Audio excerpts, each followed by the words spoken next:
Okay, everybody, welcome to this little video on things that you can do to prepare your child for a successful school year.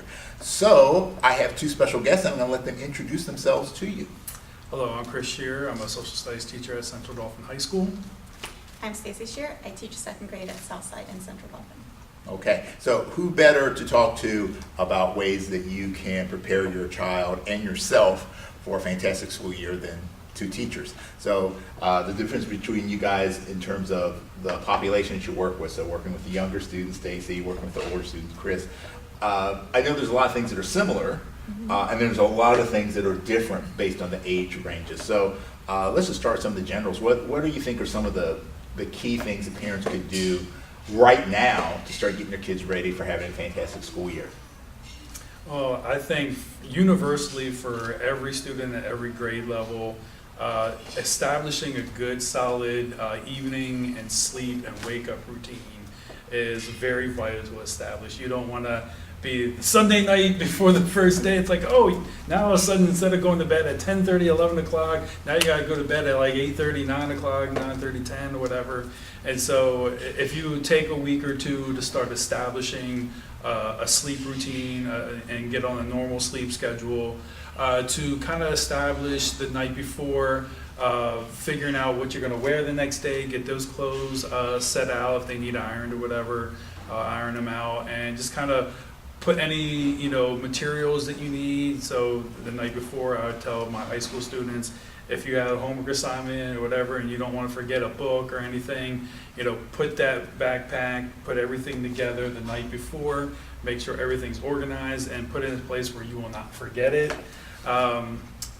With the secondary level students, especially with the middle school age, if you're going for that first transition from 5th grade to 6th grade, and now all of a sudden you have to get up an hour or more earlier, practicing that routine. If you never got on the bus before, go visit the bus stop and see how long it takes you to walk to that point, or wherever that situation may be that fits where your next bus stop is. So getting those kind of like preparing the night before, getting a good night's rest, and then that wake up routine, knowing where everything is, how long it's going to take you to actually get ready. If you're that person that pops right out of bed, fine. But if you're that snooze button hitter, or you sleep like you got to figure, what sound on that alarm is going to wake you up, and just make sure you're giving yourself leeway those first couple weeks to make sure that you're not going to miss the bus or be late and start off on the wrong foot. Cool. Stacy, you have anything to add on to that?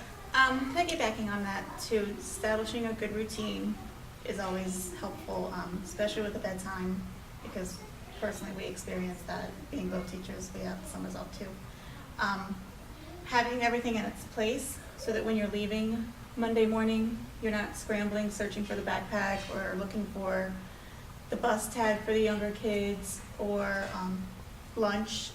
Prepare as much as you can the night before so that you're not trying to scramble and stress yourself out.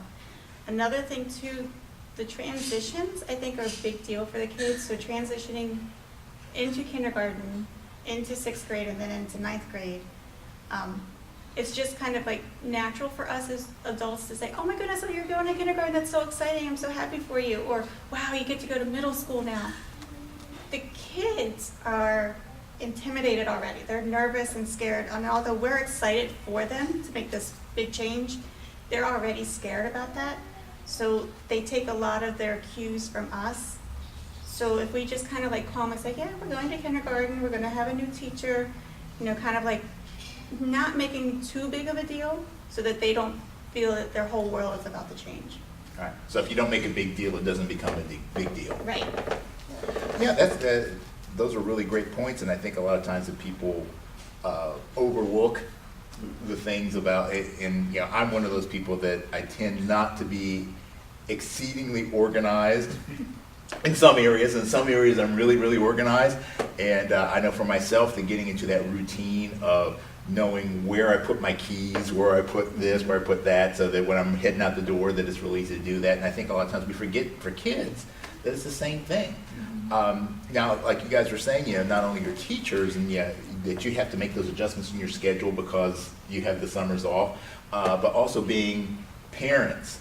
I think you have a really unique perspective because you're seeing it from the teacher standpoint of what you would like the kids to be ready to do as they walk into the room, but then you're also thinking, what do I have to do to get my kids ready for that situation?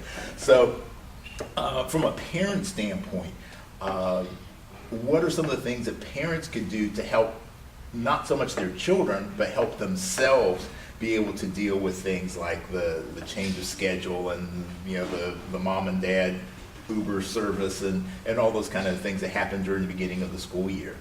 I think a lot of it's the same mentality. I always, you know, make sure that I have everything that I like, whatever I'm gonna eat for breakfast, I have it prepped the night before. If I know I'm gonna have a cereal or if I'm gonna do toast, like I'm already putting out like the bowl, I'm putting out this, and I have it set up so it's easy to go. My coffee maker is set up pre-programmed to turn on at a certain time. All I have to do is come down and hit the start button because it's already warmed up, and I just hit brew and the cup's right there, ready to go. For me, having to close the stuff, I leave the door early. As a secondary teacher, I'm out the door, and sometimes she's just getting up and the kids are still asleep. So to kind of like help out, I'll try and help set up some different things ahead of time for the kids. So make sure like their clothes are set up the night before, you know. And so we have a new puppy, so I'm gonna be the one getting up, letting the puppy out, and making sure that that's all taken care of. Right. You know, same thing with our cat. And just like anything that I can do to make, by the time I leave and they're still getting up, if I can take care of something that's gonna make their lives easier prepping, you know. But unfortunately for her, she's the one that's dealing most with the children and the prepping, you know, on the way to school. So she can tell you a little bit about that. Well, even kind of before the first day, if the school district or the school is doing an open house before school starts, go. Because it's so important to get to know the teacher, to make that face-to-face connection, see the layout of the classroom. It just helps the child to be more relaxed too when they can go ahead of time. And then even throughout the school year, staying in contact and open communication with the teachers is so important. I mean, both as a teacher and as a parent. If your child, you know, did something fun the night before, like I've had students doing Boy Scouts and Girl Scouts where they do events past their bedtime, the parent will just send me a quick note and say, we were out until 9 o'clock last night, let me know if there's any issues or something. Just so you kind of have a heads up, and that open communication is always so helpful. That's probably more in the elementary level than the secondary. At the secondary level, from middle school through high school, most teachers have web pages, and a lot of times they'll have their curriculum for the entire year, what units they're going to be teaching. Cool. So go to the school's website, click on staff, click on the teachers. Most of you probably just got the schedules this week. So go to the teachers' web pages, find out what, you know, the curriculum is, what are going to be the first 1 or 2 units. Get to know that teacher, email the teacher. The email will probably be on that link on their web page. And have the students kind of preview, do a little Google search on some of those topics. So when they start that first month of all the new things going on, they can at least like, all right, so in science, our first unit is going to be on this. And, you know, math is going to be on this. In social studies, this is what we're going to be doing this year. And so have the kids kind of do a Google search and read up some basic. You don't have to do like hardcore research, but just like refamiliarize, because there's studies that say that you lose a certain percentage of what you learned the previous year. So kind of get in that kind of little review session. So review what you've learned the prior year, especially for the classes like math that build on each other. And kind of just review the concepts, and then review and preview for the new classes coming up. Most schools, a lot of them give out agenda books, but there's a lot of great agenda apps, calendar apps, using Google, you know, a calendar. And there's other like study skills apps out there. So if your kids have a smartphone, you have a smartphone, do Google searches, do the app searches for different, you know, things for alarm clocks, things for study skills, math skills, science, history, And there's fun ways that you can kind of use apps to kind of like play review games so it can be fun. It doesn't have to be here, sit here in the corner and read this history book, but no, you can do some fun little previews like that, and that'll definitely benefit. That's cool. I mean, I had no idea that teachers had websites. I mean, being ancient as I am, when I was in school, there was none of that, and not having any kids myself, I didn't realize that. So that's very cool that technology is keeping up with things. There's even apps that teachers I know in elementary use. There's Dojo and Seesaw, where it's almost like a Facebook, but it's a private, and it's only responses between the teacher and the parent. Nobody else in the class can see each other's responses. So that's also good. Class Dojo does more of a behavioral management. I've used Seesaw last year and loved it. It was an online portfolio. And that also allowed parents to communicate back and forth, which was great because parents could send me a message 10 o'clock at night and say something had happened, just be alert for it. And then I could respond right away and say, okay, got it, thank you. And then it was done. Oh, that's cool. So we were kind of breaking the boundaries down from like the old school way. Yes. And at the secondary level, there's an app called Remind that a lot of teachers use, and so the parents can sign up for it if the teacher uses it. And basically, the teacher can just put like a little like message, an announcement, a reminder for a homework or a quiz or a test coming up, and just say, hey, for everybody, and just sends it out to everybody. Like, this is what's going on in our class. This is what you need to bring tomorrow, reminder to bring your homework or whatever. And so parents can sign up for that as well. I use Google Classroom, and basically there's mass email through that. So if your secondary child especially, if they don't have an email, Gmail account is free, easy to set up. And a lot of schools are using Google Classroom a lot, and it's free, and you can send and receive documents and edit and everything else. So it's a good, I would say, tool for parents to have and for students to have. Go to those teacher web pages, see what they're on, and then sign up for those notifications. Cool. Yeah, I know. Like for me, I try to be very sensitive here at the Martial Arts Center about helping students understand how to balance their lives, and I always want to work with parents on how to establish good practice skills, good study skills, and one of the things that I will often say if a parent says something to me like, hey, my kid's falling behind in school, I'll tell them, well, maybe you need to cut back on the activities. Maybe you need to only bring him to class twice a week as opposed to 3 times a week, because school needs to be the most important thing.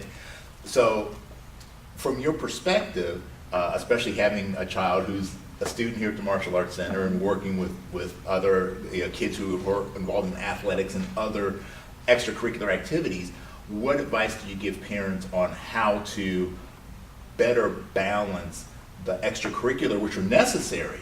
I really believe they're necessary for the kids' overall learning and development, but how do you balance that with making sure that they're spending enough time on their studies and all the other things they need to do? I think routine, so much of what could help the children is just routine. For our son, he does his homework immediately. Sometimes while he's waiting for buses to be called, he can do it while waiting in this classroom. But he just immediately, he does his homework, so it's done, he doesn't think about it. And the nights that he comes here, that he knows that it's out of the way and he doesn't have that hanging over him while he's trying to focus on skills here. Like routine is just, we talk about routine and getting ready for in the morning, we talk about routine at school, during our school day we have a lot of routine, and just setting things up that this is what's going to happen, and then after that you can move on and play or extracurricular or whatever. I know when I was a student, if it was fresh in my mind, I wanted to get it done right away. So I always tried to make proper use of any study hall or free time I had while I was still at school. And like my son, if it was fresh in my mind, I always did better when I did the homework right away versus, let me go and take a mental break from it and then come back to it 2 or 3 hours later. I'm like, now you're struggling to remember you know, what your teacher told you or how to do this problem or that problem. So I think a lot of people probably feel that same way. You know, you might not want to do it right away, but if you get it done out of the way, then you can actually just relax and chill. And all the studies that are coming out that multitasking sucks. There really is no good multitasking, and unfortunately our society kind of pushed that as like a hero thing, like I can do all these different things at once. And now we're pushing that on our kids too much, and trying to find that balance is hard because we're kind of modeling that bad multitasking behavior Right. to our students and to our children. And so for me as a teacher, I try not to give homework. A lot of studies are coming out saying homework is pretty much worthless if it's you're just giving homework just to give it, just for busy work. So if it's not really meaningful. On the flip side, most of the time when I do give homework, it's because I've given students a specific amount of time in school that they should have gotten it done, and there's bad time management skills. The only way you should have homework is if you didn't manage your time properly. And so teaching the secondary students, you know, about, you know, proper time management. This is how much time you have, you know, and some kids you need to model that and kind of, you know, so break it up into small chunks. So if you have a research paper to do, weeks to do it, don't try and wait until the last minute to do it all. Like, so establish, like, by this point in time, you should have this much done. If you're not at this point, then you're behind and you need to catch up. And so if you kind of give them little measuring sticks along the way for larger assignments, that helps with the time management, so they can kind of evaluate where they are.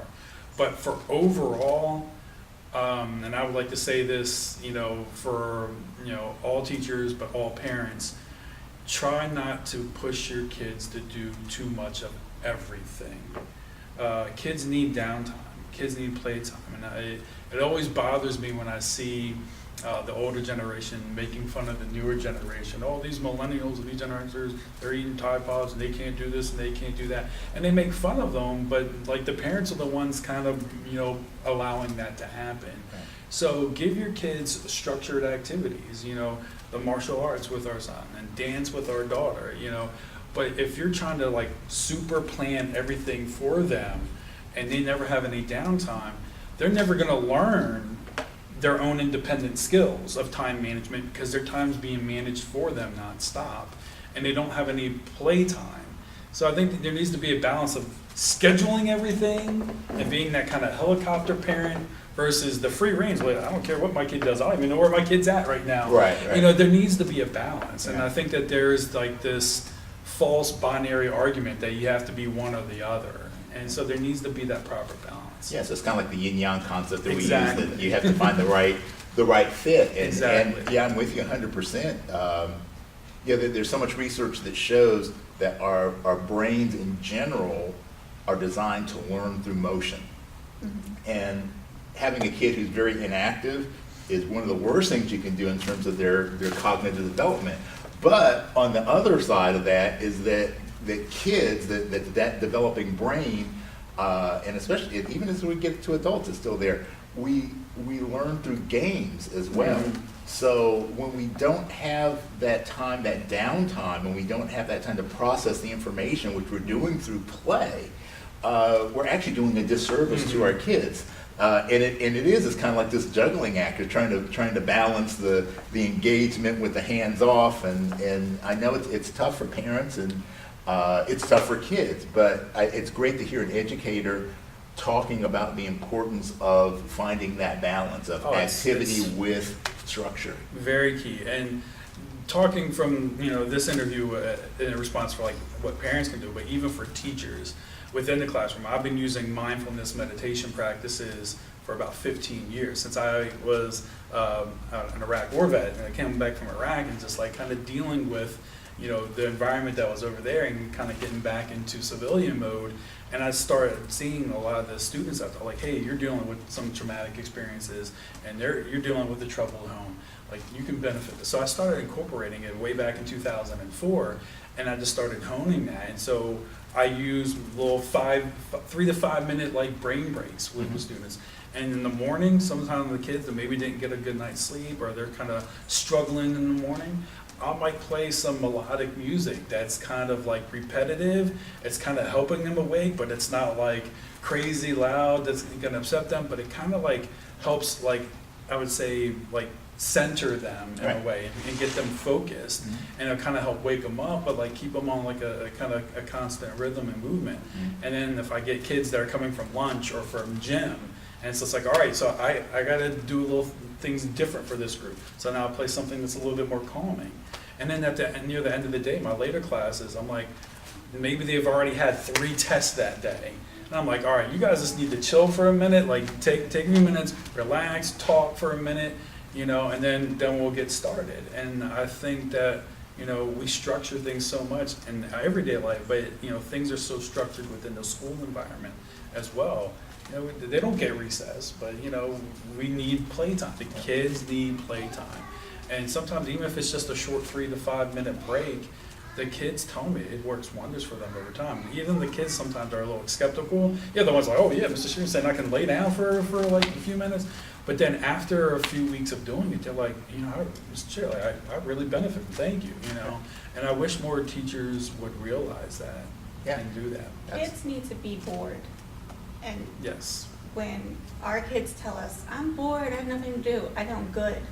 Because they need to have that downtime. They need to figure out, okay, there's nothing that I'm engaged in right now. What do I want to do?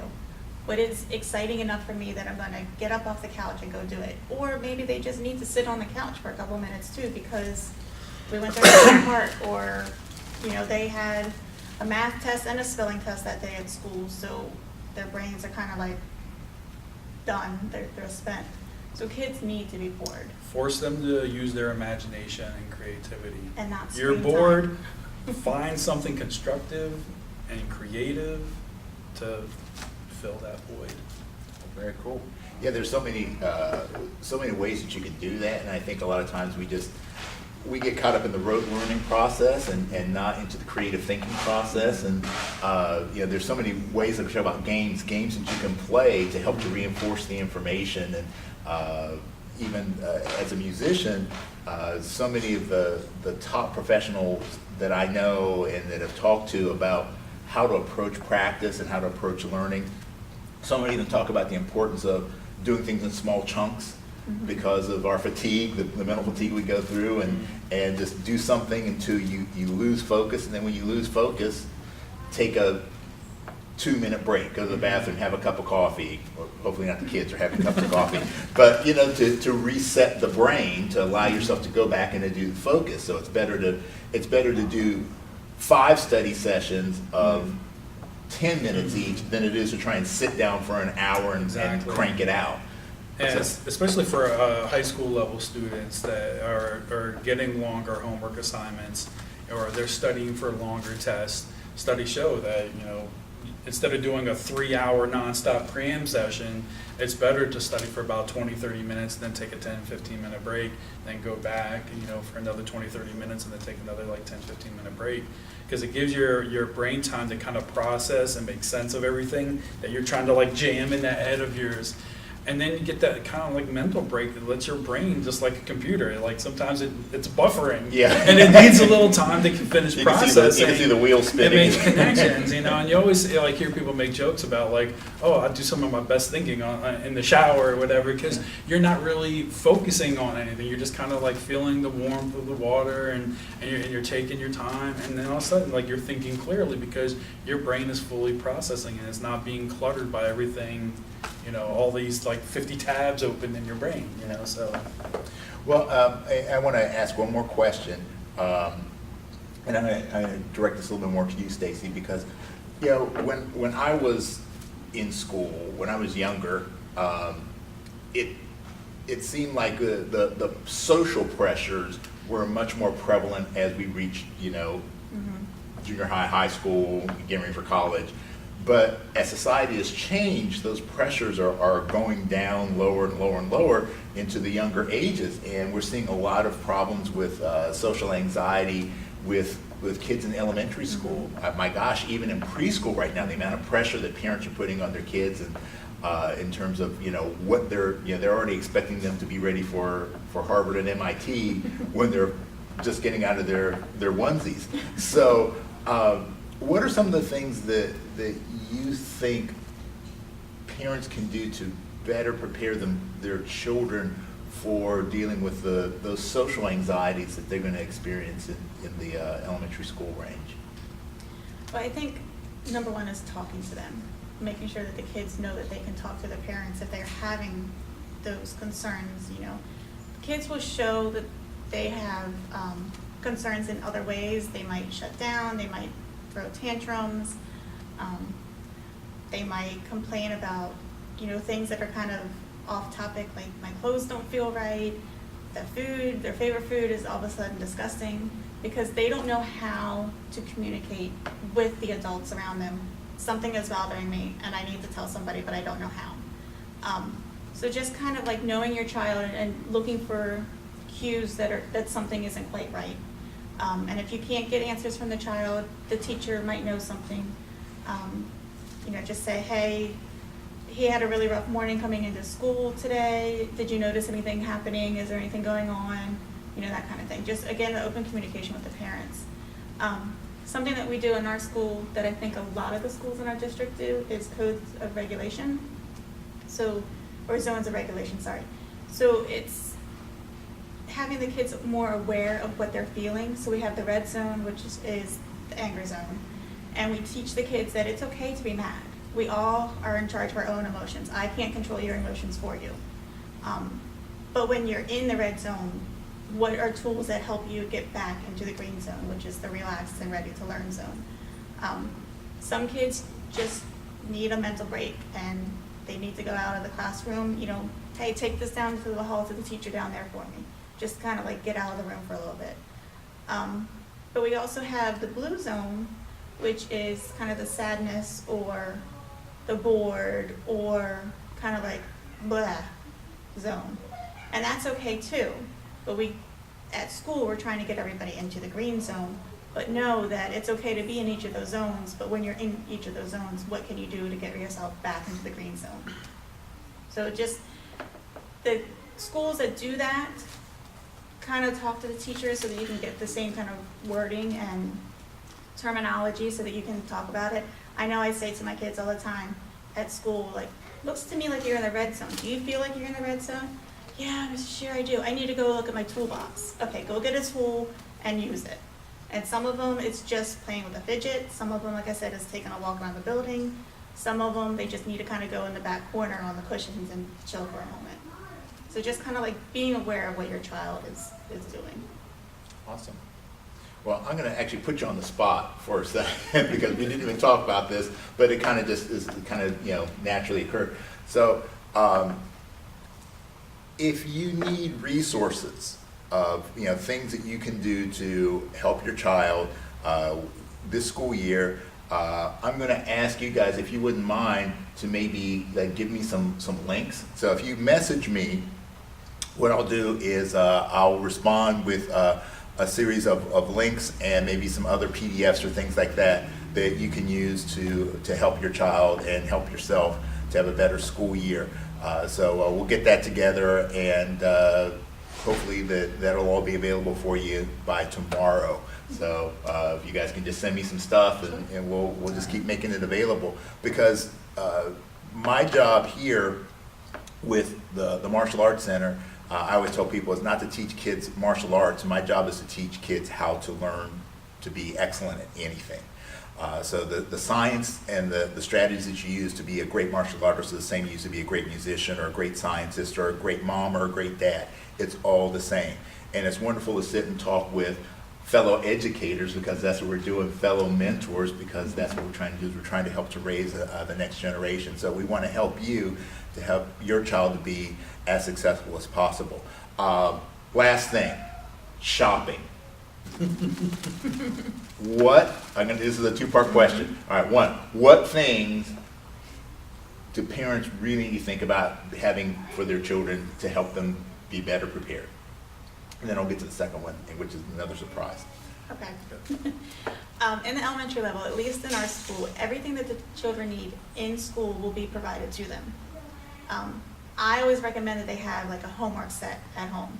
So they have pencils available, crayons, colored pencils, sometimes scissors and glue, but everything that they need in the classroom, I will be providing, except for earbuds this year because of using the online apps. But everything that they need, I will have. So a lot of kids come to school with 5 different folders that they've bought, and they're cool pencils, and then they have the 64 box of crayons. And I say, that's wonderful, but put it in a box at home so you know where it is so that you can find it when you have your homework, or if you just want to draw something. But everything you need here, I will give it to you. Secondary level, your basics, your pens, your pencils, your highlighters, a notebook, agenda book. Most schools give out an agenda book at the beginning of the year.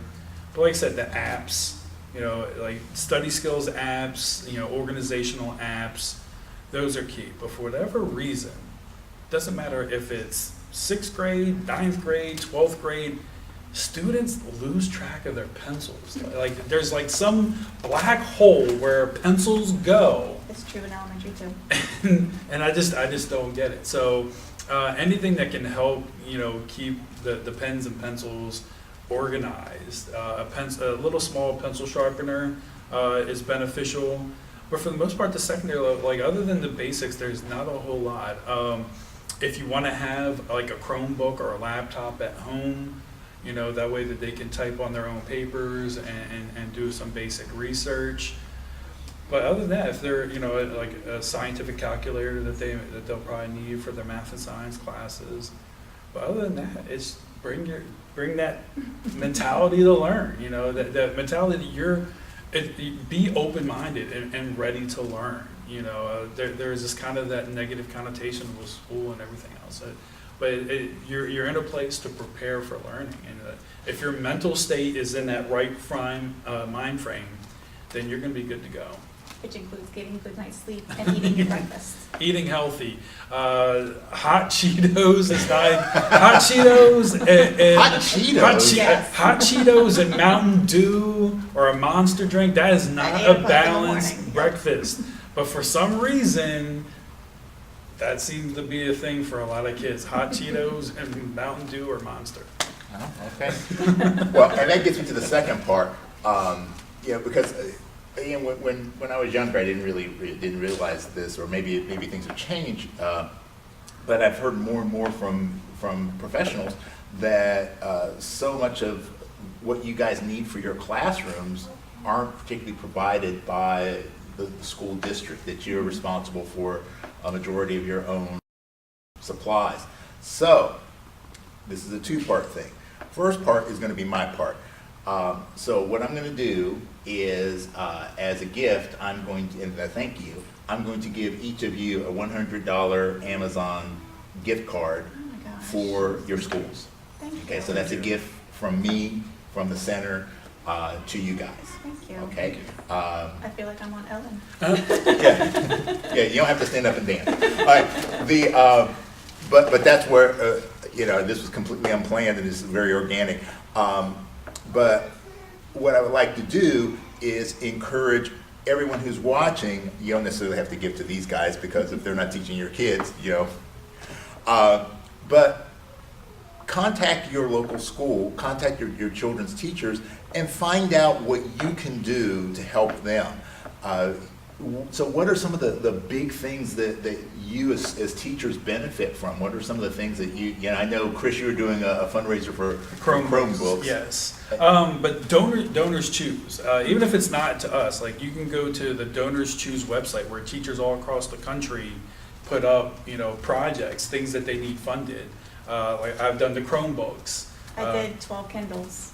She's done Kindles. She's done flexible seating, carpets. So the teachers that they're putting stuff out there, and so you can go on and just like search your zip code or local school districts, and you can find all throughout the Harrisburg area teachers that have Donors Choose projects, and you can donate directly to fund that project. So that's Donors Choose? DonorsChoose.org. Some of the smaller things which parents might not even think about, but tissues, because especially once, I feel like October to May, tissues are like a hot commodity. So tissues, and the ones that we get at our school are okay, but they're not the best. Yeah. Especially when the same child needs to get 10 of them in, Yeah. in an hour. So Never skimp on tissues or toilet paper. Nope. Don't go cheap on those. Preach. tissues, disinfecting wipes are also helpful. Same thing, October to May, it feels like there's germs constantly. Ziploc bags I find very helpful as elementary teacher, just in organizing things. So those things that you might not think of as school supplies, but we do. And we always hit up Sam's or Costco several times just for school stuff, like the tissues and the wipes and that kind of thing. Awesome. Okay, well, thank you both for taking the time. Thank you. And, for everybody who watches this, thank you for taking the time to watch this, and hope that this has been beneficial.